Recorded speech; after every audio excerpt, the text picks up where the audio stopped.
Esta es mi escuela primaria, ¿verdad? Mi mamá era maestra del segundo, tercer grado siempre. ¿Por qué? Porque era la que enseñaba multiplicación y división. Entonces esa parte de matemática no era para cualquiera, ¿verdad? Entonces ella era la especialista en eso. Y yo no había preescolar ni jardín. Y yo entré a los 6 años y salvé.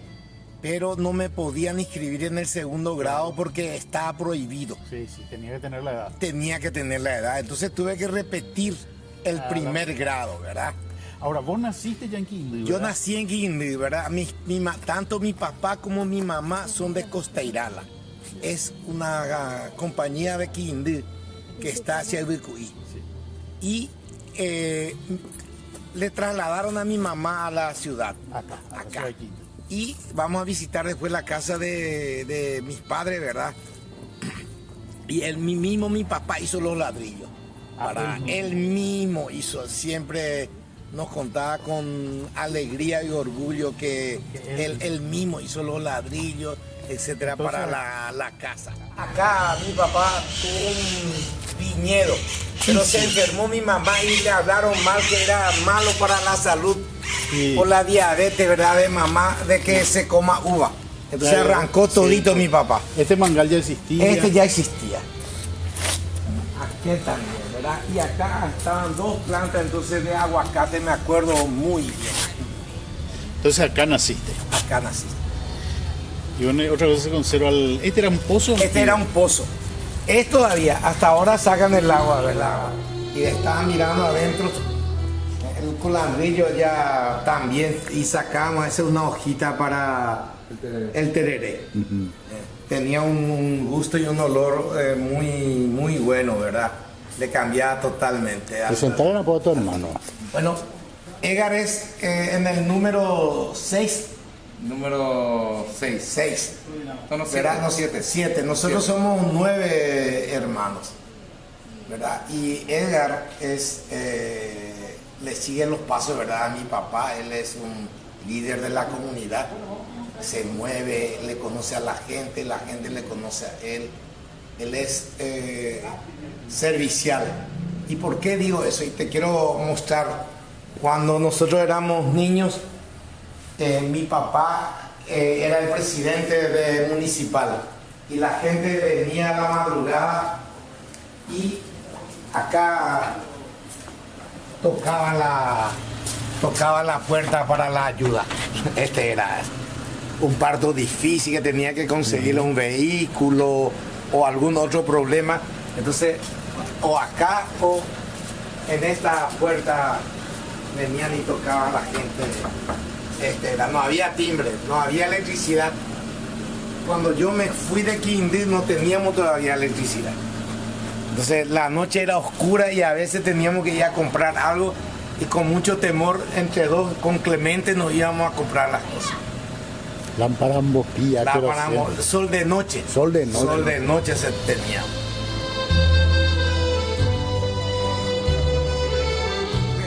Yo desde criatura era el encargado de hacer las invitaciones para las reuniones en la municipalidad.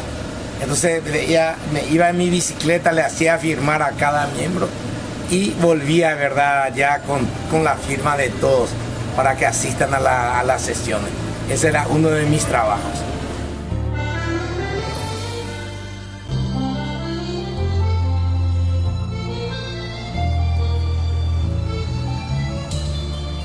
Y en honor a mi mamá, que fue profesora por muchos años, entonces esta calle, ¿verdad?, lleva el nombre de mi mamá, Lilia Monjes de Bar.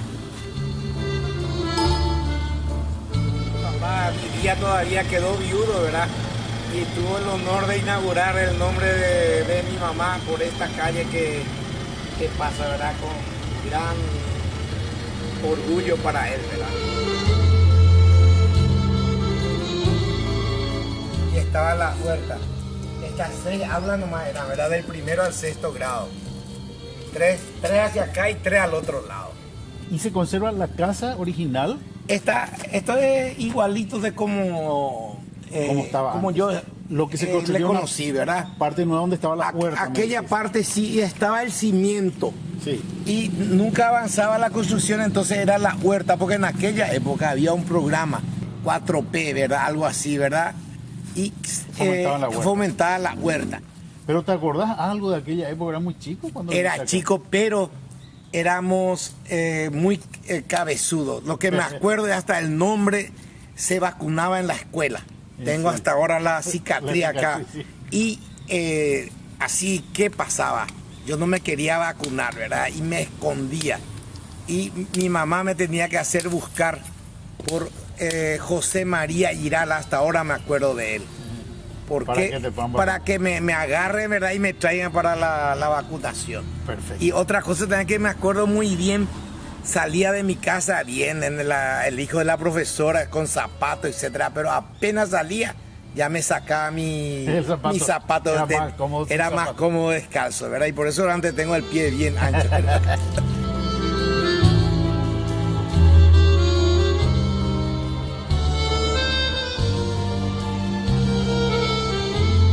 Acá hiciste del primero. Del primero hasta el quinto. El 2 de diciembre del 63 me fui a Coronel Oviedo. Cuando vos viniste, esto era una ruta chica todavía. Era de una sola, ya estaba asfaltada la ruta, de una sola mano, ¿verdad? No había dos. Esto ya fue a fines de los 80. Y por esta ruta entonces viniste de Coronel Oviedo hasta así, ya estaba todo asfaltado, o sea, había terminado recién el asfalto de Ciudad del Este.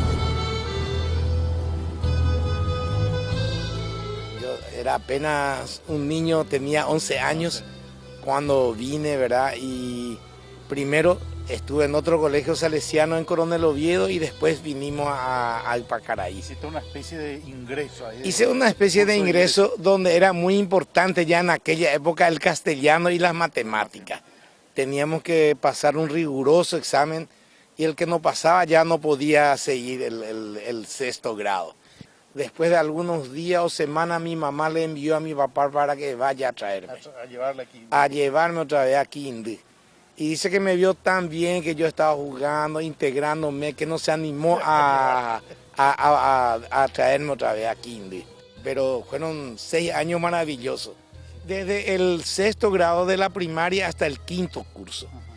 ¿Quién decidió que vengas acá? Porque esto era un aspirantado para ser sacerdote. En realidad era un primer paso, ¿verdad? Eso siempre dicen seminario, no. Ellos le llamaban aspirantado. Después recién era el seminario más arriba. Estaba ahí el noviciado y el filosofado salesiano. Y entonces yo como tenía 2 tíos primos de mi mamá y parientes de mi papá, también los hermanos Barbosa que eran sacerdotes, Jorge y Atilio. Y una hermana, ¿verdad? La hermana Teodora, que monja de María Auxiliadora, ¿verdad?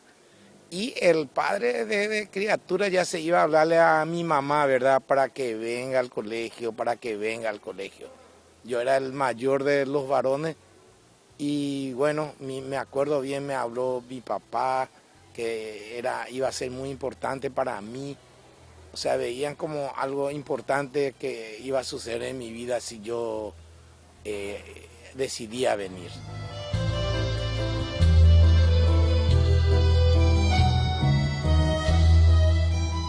Pero qué mentalidad distinta, ¿verdad? Hoy a lo mejor no concebimos, salvo casos especiales, mandarle a nuestro hijo a un seminario, pero eso era casi común en esa época, ¿eh? Realmente yo ni no me di cuenta, ¿verdad? Para mí era algo natural, ¿verdad? Una aventura. Porque era todo tan perfecto, ¿verdad? A la mañana la misa, después horario de estudio, después las clases, horario de estudio, clase, deporte, así, una vida así muy regulada, ¿verdad? Donde ¿No te pareció todo, hasta cine. Hasta cine teníamos. ¿Por qué? Porque existía una organización Don Bosco Film. Sí, y los sábados y domingos cine, ¿verdad? Se traían las películas de cowboy, de todo. Y también me acuerdo en el comedor, los primeros 15 minutos se leía una novela importante. Mientras se comía. mientras se comía, ¿verdad? Así Se como vemos escuchaba. las películas que hacen Así los mismo, monjes. así mismo. Entonces, todo eso realmente influyó enormemente en lo que yo soy, ¿verdad? ¿Y te gustó la vida acá? ¿No te parecía muy estricta, muy No, dura? yo me adapté perfectamente.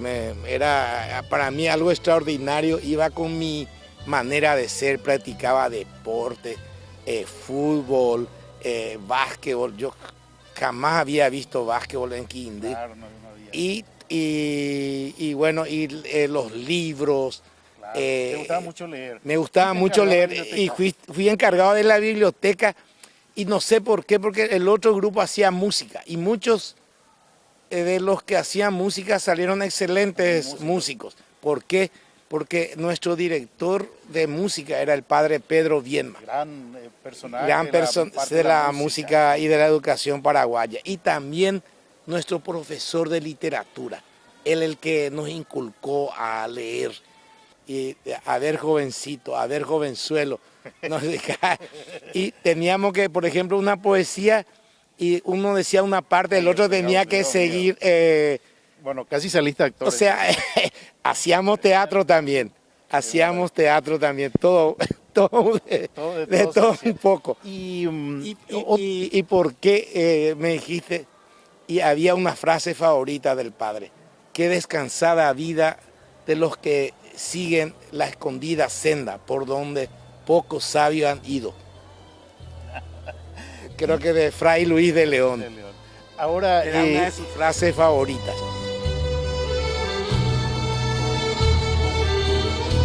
uno aprendía a ser humilde, a ser como los demás, como me contaba que tenían que limpiar las ventanas, el No. baño, todo. Acá estás viendo, ¿verdad? Eran las aulas y nosotros nos encargábamos de limpiar el aula. Por ejemplo, un mes nos tocaba barrer, limpiar la mesita de apoyo, limpiar la ventana, hasta ahora me acuerdo, con los periódicos.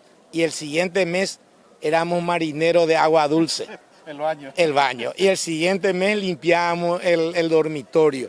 Les tocaba de todo. Acá era ya la cancha de básquet, Sí, ¿verdad? está un poco deteriorado, pero hay que pensar más o menos 45 años atrás, Estaba ¿verdad? flamante. Estaba flamante. ¿Tu papá ayudaba, me También ayudaba. Él siempre venía, tenía muy buen relacionamiento porque los padres Barbosa y los otros padres ya se encariñaron con él. ¿Y qué ayudaba acá? A la baldosa, a veces así, algunas. Siempre los salesianos tienen cooperadores y mi papá también era uno de ellos, Abajo ¿verdad? estaban las aulas, me decís, ¿sí? Acá abajo, en planta baja, esto se aprovechó bien el desnivel, ¿verdad? Porque es una colina. Sí, o sea, y entonces, arriba? y arriba los dormitorios.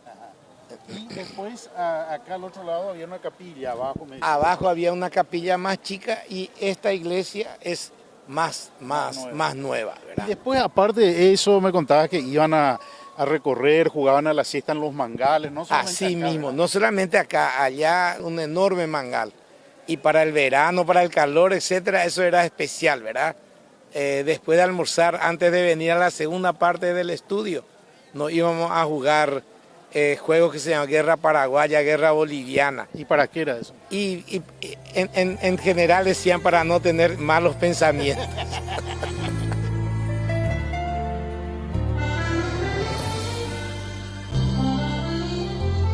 Vos estuviste acá internado muchos años y me contabas que en esa época ustedes no salían todavía. Al principio. Al principio. Pero como también te ¿Cómo era? comenté, ¿Venían los padres? Contanos venía mi mamá mis padres, ¿verdad? Y sobre todo mi mamá se preocupaba por mi ropa, Claro. etcétera. Y mi hermano Clemente, ahora el diputado, ¿verdad?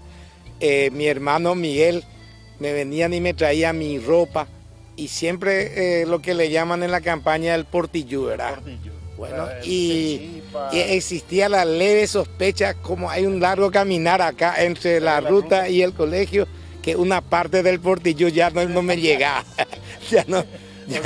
Pero era una sospecha Pero nomás, nunca se confirmó. nunca se confirmó.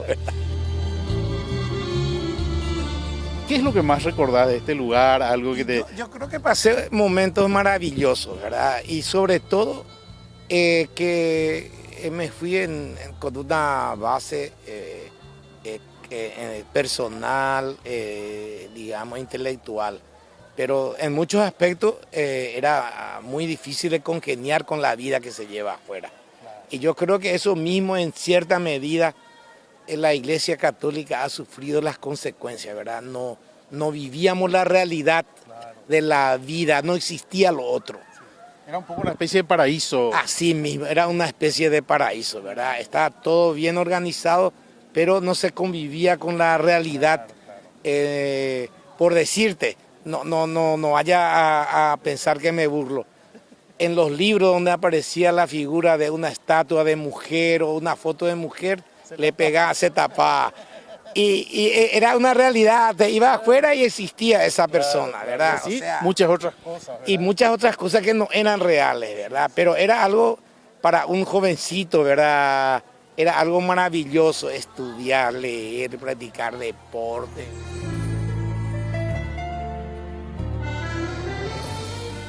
En el cuarto curso empecé a cuestionarme, ¿será que realmente quiero ser, no quiero ser, cómo es esto, verdad? Y bueno, y así estuve un año, el quinto, hablé mucho en aquella época con el padre director, el padre Sosa. Él me decía, no, vos estás bien, tenés buena adaptación, etcétera, etcétera, ¿verdad? Pero no hubo caso. Y yo decidí, y me acuerdo bien, un domingo vinieron mis padres y nos fuimos a almorzar a la salida hacia Cacupé, cuando eso, ¿verdad? Cerca de la estación de servicio de la ciudad. Y estuvimos hablando, yo le dije que ya no quería seguir más, ¿verdad? Quería hacer otra cosa en mi vida. ¿Y ellos ¿verdad? aceptaron? Aceptaron muy bien, me preguntaron por qué, que yo no era para mí. En ese momento todavía no pensaba ser médico, ¿eh? Y era al dejar esto ya inmediatamente ya tenía que empezar a prepararme, ¿verdad? Porque un año tenía que tener tiempo para terminar el bachillerato y después ya elegir una carrera. Pero ya cuando salí ya empecé a pensar cómo era. O sea, tenía también una manera de qué es la vida, ¿verdad? Servir a los demás, ¿verdad? Claro, te inculcaron eso, acá. ¿verdad? Era muy importante para mí, servir a los demás. Y cómo yo dije, cómo yo puedo servir a los demás, la reflexión, jovencito, 17 años, ¿verdad? Acá entonces después ya te fuiste al Colegio Nacional. Lo del colegio, ese primer año fue un año de transición muy sufrido para mí. Era muy difícil adaptarme a la otra vida que tenía que enfrentar. Nunca pensé que iba a ser tan difícil. Me contaste casi te atropelló a un nivel. El primer día que me fui al Colegio Nacional, al cruzar la calle, ahí Eusebio Ayala, me rozó un bus, casi un camión de carga, me rozó el hombro, hasta ahora me acuerdo, el hombro izquierdo, así hice, ¿verdad? Y bueno, ese fue el primer día que me fui al colegio, ¿verdad? Acá vos tenías incluso 10 absolutos y allá te pusieron un día un 4 cuando era de uno. En química, ¿verdad? Me acuerdo bien todavía, y en el colegio se podía pedir revisión de examen. Y me acuerdo bien, le pregunté, se revisó y era un 10, pero el profesor, para no ceder totalmente, me puso 9. ¿Y por qué te puso 4? Y me dijo que no me conocía. O sea, dependía de eso la nota. Dependía, y no de repente apareció alguien que hacía mejor nota que los otros, ¿verdad? No podía hacer eso, ¿verdad? No, era conocido en el colegio de dónde salí.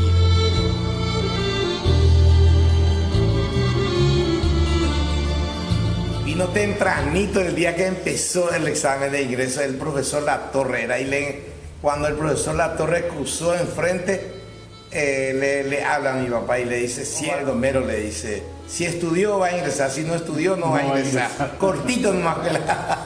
Cuando terminó el cursillo de ingreso, ya inmediatamente ingresamos y empezamos ya las clases. Esa mañana, el miércoles santo, se rendía el último examen y el miércoles santo de noche ya se daba la lista.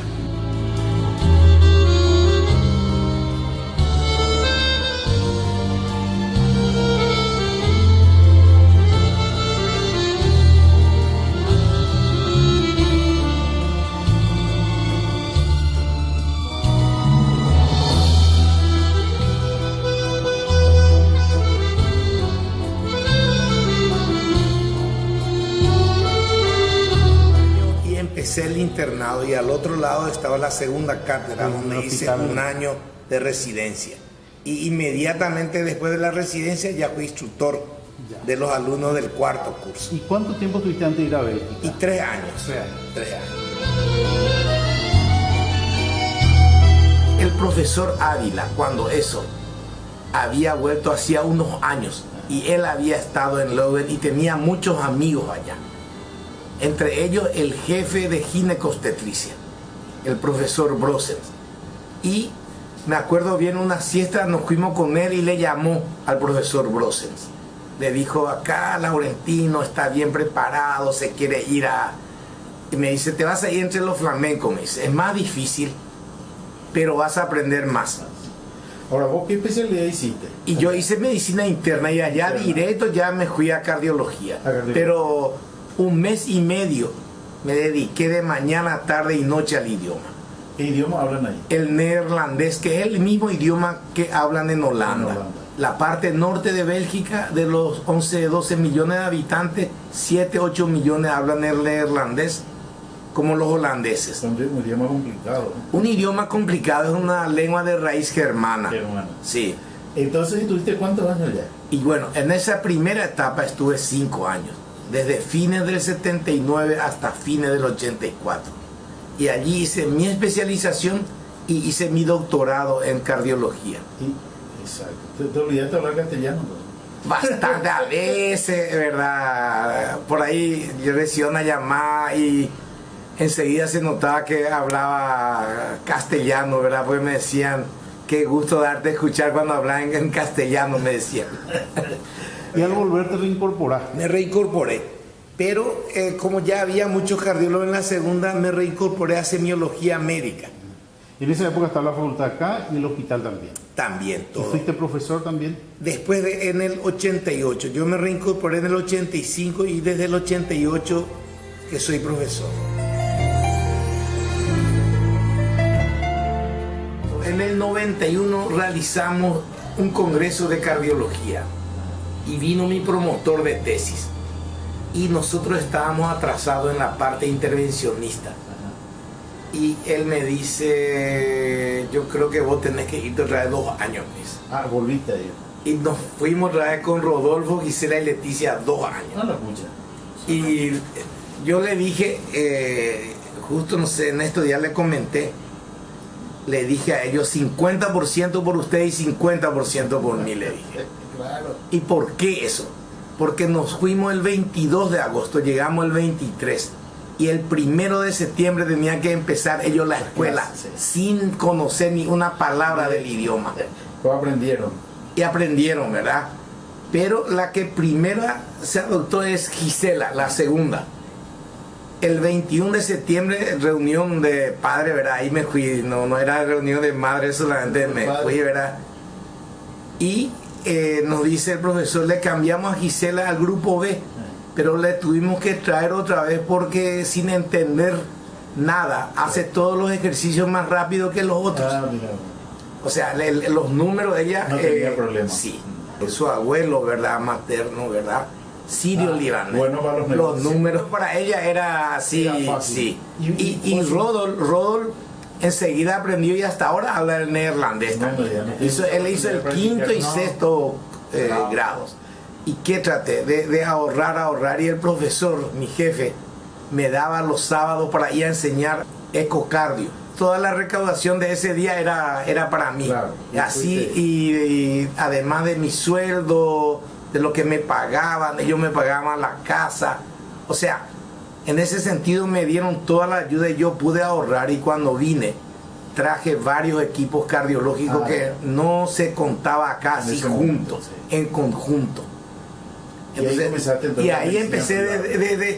me costó, no tenía dónde realizar y empecé en el edificio médico Gatti y allí estuve hasta mediados del año 85 y después me mudé al lado del Migoner, no se había terminado ese Todavía no. edificio y alquilé un piso allí para los estudios y desde el principio me dediqué a hacer porque cardiología está muy relacionado con el equipo con la tecnología. Con la tecnología, surge con la tecnología. Sí.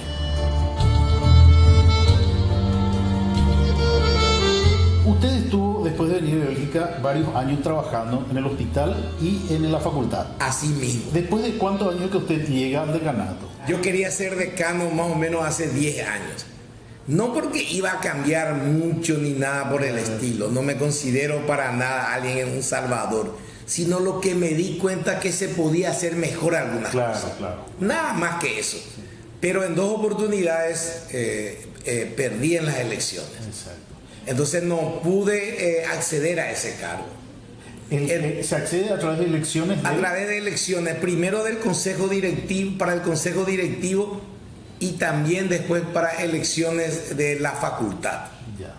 Pero se presentó esta situación en un momento, yo diría, de inflexión, porque justo hace 2 años había recibido, ¿verdad?, de una entidad que era el momento de ahorrar más, porque ya me quedaba una cierta expectativa de vida. Y yo pensé, si eso nomás ya me queda, yo creo que es mejor que lentamente me vaya retirando, claro, para hacer cosas que me gusta, ¿verdad? Claro. Y justo vino en ese momento un desafío importante.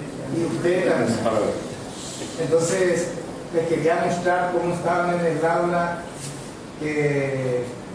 Tratamos de aprovechar, como te estoy comentando, las aulas para el curso propedéutico, donde era el comedor y la lavandería.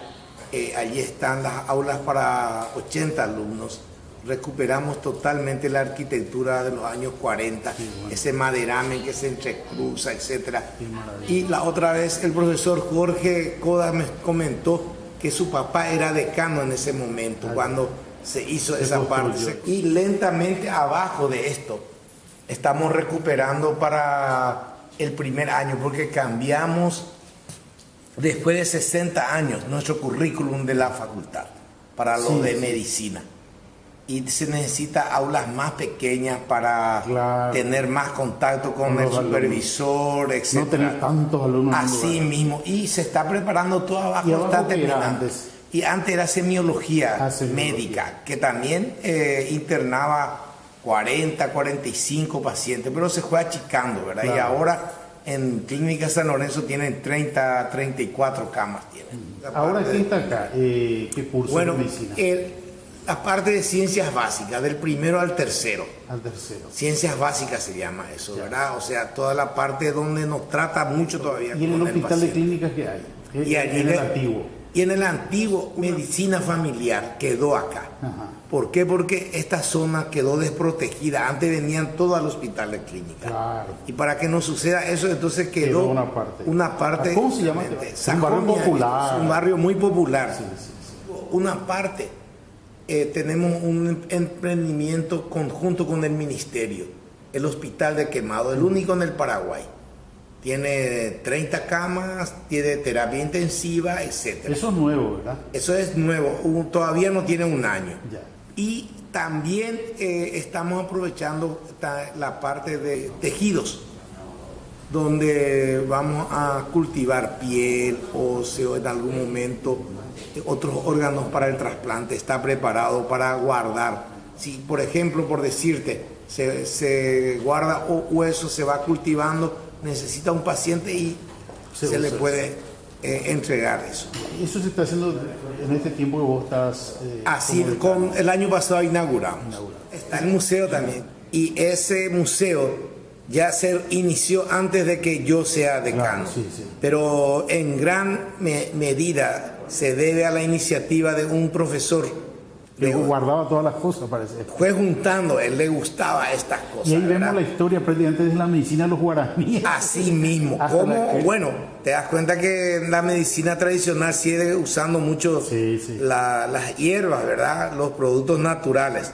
Y a cada uno le da un valor. Esto es para el riñón, para el hígado, etcétera, ¿verdad? Y después avanza a la creación del hospital, los equipamientos de la época. Y esto era una fundación de las hermanas vicentinas. Entonces ellas lentamente también nos siguen ayudando hasta ahora, pero lentamente van dejando el hospital debido a la limitación en su número, etc. Pero hasta ahora están sobre todo en San Lorenzo, se mudaron totalmente de acá a San Lorenzo, pero ya no viven más en el Como hospital antes. como hacían anteriormente. ¿Desde cuándo esto se mudó a San Lorenzo? Bueno, Hace un tiempo ya. primero se mudó la parte materno-infantil, ya hace 10 años. Y desde el 2012, fines del 2012, nos mudamos prácticamente todos los servicios. El hospital es una dependencia de la Facultad de Ciencias Médicas. Uno de mis dichos favoritos es esto. Puede haber un gran hospital sin facultad de medicina, pero nunca una gran facultad de medicina sin un gran hospital. Y el hospital de clínica es un gran hospital como todo el mundo conoce. Los alumnos de medicina a partir de cierta etapa ya trabajan acá. Desde el cuarto curso están en contacto directo con el paciente, pero el contacto con la gente empieza mucho antes. Claro. Al ingresar nomás ya empieza el contacto con la comunidad, con medicina de la comunidad. Entonces ya están en contacto con la gente. Eso es muy importante para el médico. Es un hospital escuela. Es un hospital escuela, pero le damos servicio a todos los compatriotas. No hay acá distinción. Todos son bienvenidos los que necesiten.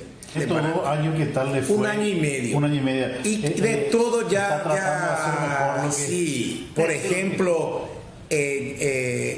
como un hospital de alta complejidad, nuestro equipo de anestesia ya tenían 12, 14 años. Claro. Y la última vez que habían examinado ya dijeron que ya no tenían confiabilidad. Claro. Entonces, gracias a... Tuvimos una entrevista con el presidente Carter, le expusimos, y fuera de nuestro presupuesto habitual a través de Itaipú, ¿verdad? Se Itaipú pudo. nos donó todos los equipos de anestesia para toda la sala. Qué bueno. Equipos europeos.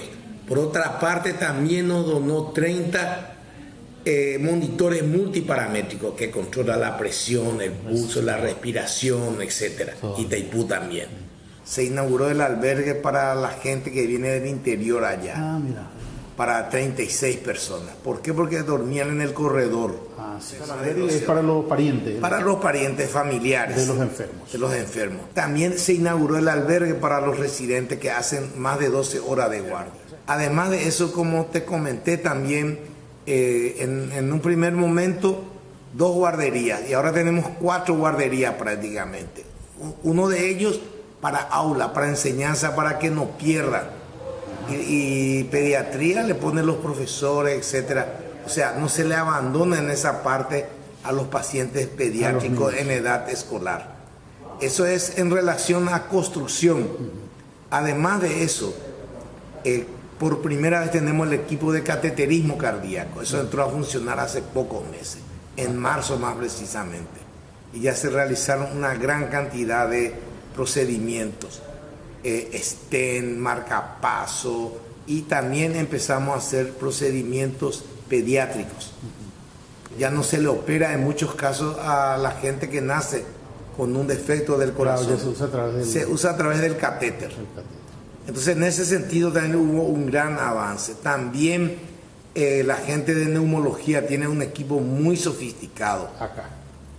también en clínicas allá, donde puede prácticamente examinar por dentro todo el pulmón, sacar líquidos, secreciones, tomar biopsia, etcétera, Ya a través de eso. del pulmón.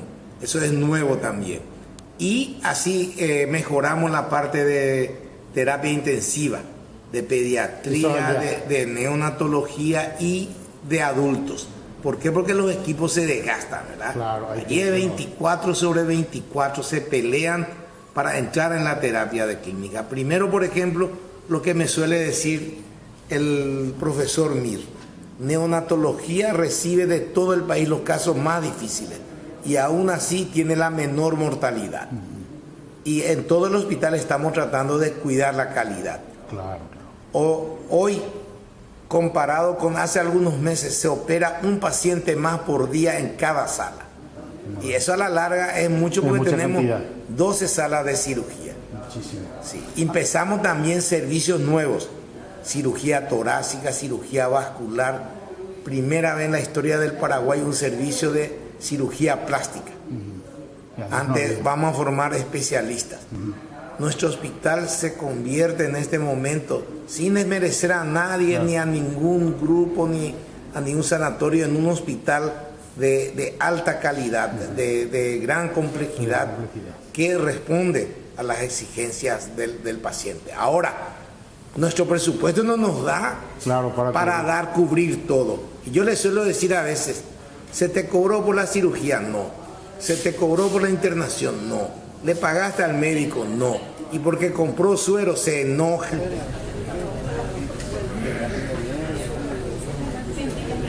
Se conmemora el Día Nacional del Trasplante el 10 de julio, porque en 1996 se hizo el primer trasplante cardíaco. Estamos festejando el Día del Donante para el trasplante. Y la otra vez le estaba preguntando a la gente que hizo el trasplante de médula ósea por primera vez, ¿cuánto tiempo prepararon todo el equipo? ¿Cuánto tiempo lucharon? 16 años. ¿Por qué en el hospital de clínica se ha constituido en el hospital del trasplante? Es el único lugar, por ejemplo, donde se está realizando en forma rutinaria el trasplante hepático, uno de los trasplantes más difíciles, más complicados. También reiniciamos, después de algunos años de intervalo, los trasplantes renales y estamos llegando a 80 pacientes. También realizamos por primera vez en nuestro centro, no en el Paraguay, trasplante de médula ósea, tanto en adultos como en niños. ¿Y a quiénes se realiza este trasplante? A los pacientes que tienen leucemia. Y también por primera vez en el Paraguay, pionero, trasplante de hueso. O sea, todas estas cosas implican mucho gasto, pero el hospital universitario tiene que ser el primer hospital del país. Y en el futuro lo que queremos es ofrecer un servicio no solamente a los pobres, sino a todos los paraguayos, por la complejidad de algunos tratamientos que solamente en este lugar se podría dar.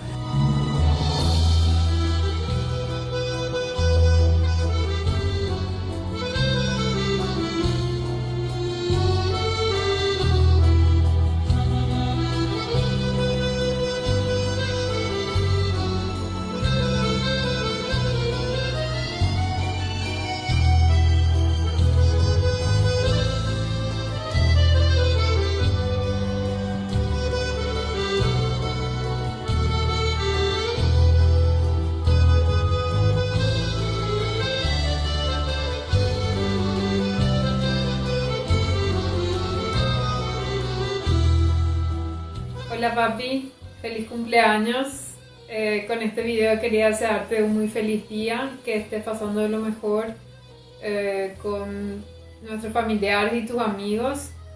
Sabes que te quiero y te admiro mucho. Estando acá en Bélgica también me doy cuenta todo el esfuerzo que habías hecho, aprender un nuevo idioma, empezar de cero en un hospital. Yo acá siguiendo tus pasos. Gracias por todo y nos vemos pronto.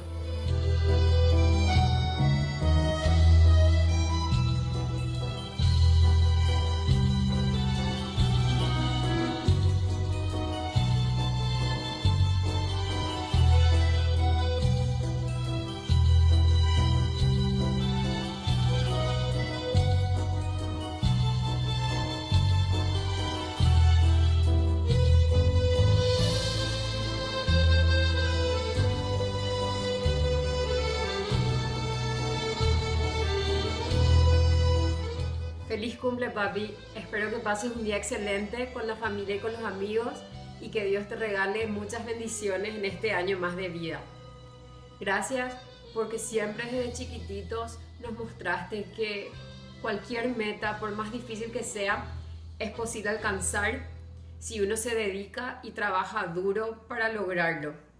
Gracias también porque con tu ejemplo nos mostrás que en lo que uno haga tiene que dar todo de sí y siempre servir a los demás.